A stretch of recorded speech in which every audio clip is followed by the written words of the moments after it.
We're gonna build a deck with a new card.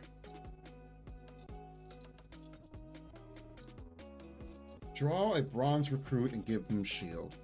Let me take a look at, hey, what's the deluxe version of this card? Oh! Ew!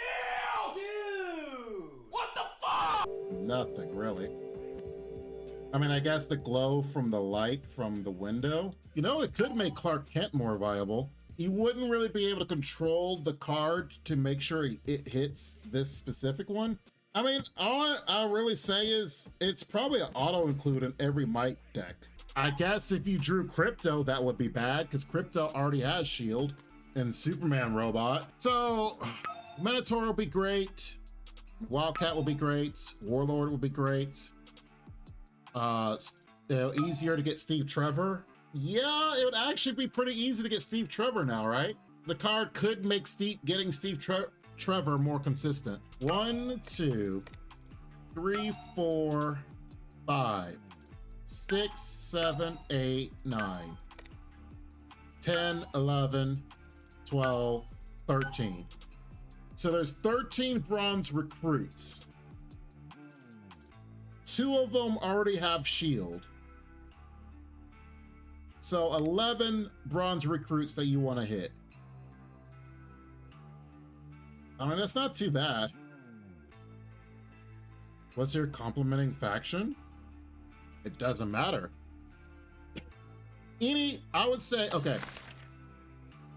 Any deck that has might, you probably are going to run it because it's card draw. Now, it card draws bronze, but it's still something. And it gives survivability to bronze. Drawing a bronze recruit, of course, it could be any of the recruits. Give them shield. So Steve Trevor, Bluebird, Brenda, Detective Chimp, Paco, Harvey Bullock, The Question, Crypto, Themysciran, Wildcat. So I would just put it in here. Get rid of the 10th medals. There you go, done. Congratulations. We have fitting mentor.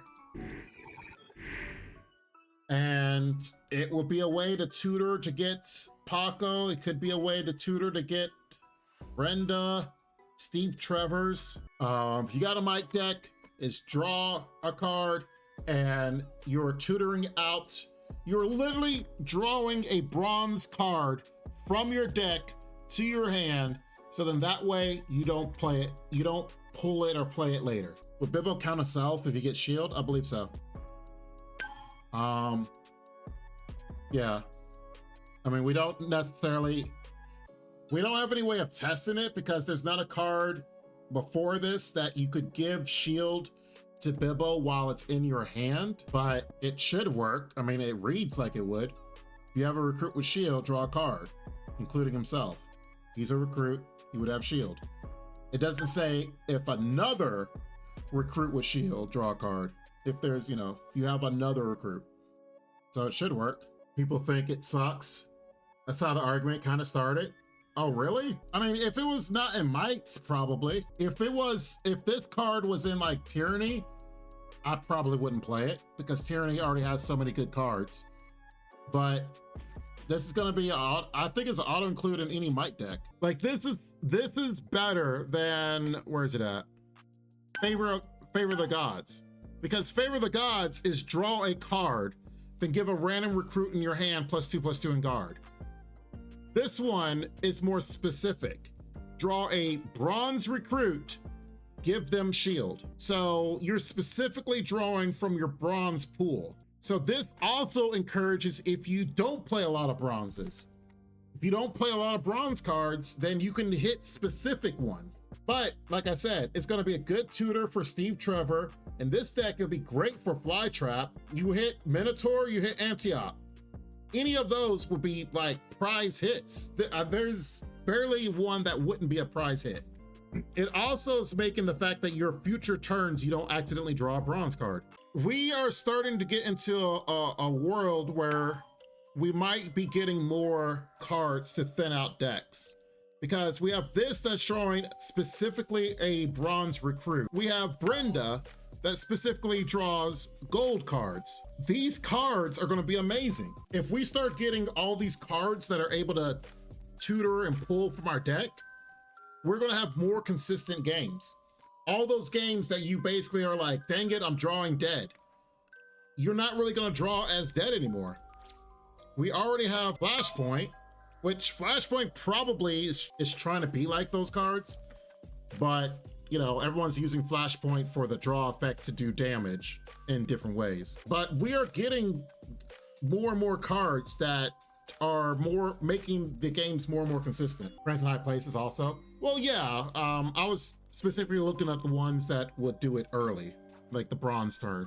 But yeah, I mean, Friends in High Places on a silver turn, trying to get for the gold turn. I mean, yes, that's a good thing. That's gonna make the games actually feel not as bad. We've all had those times where we were like, dang it, we have nothing but gold cards in our hand, or our opponent seems to get everything and we're just sitting there like, man, my hand just sucks. That might be a thing of the past if we start getting more cards like this. I wouldn't be surprised if someone tries Ma and Pa Kent. Just think, Ma and Pa Kent, 0-2 a shield? It's not that bad. It's a trap! I mean, because as more cards come out, all these cards that are deemed useless may not be as useless as we think. Either way, if anyone's saying this card sucks, I think they really need to look at the scope of the actual cards in general. This ain't what you want, bitch, I'm a fucking phenomenon.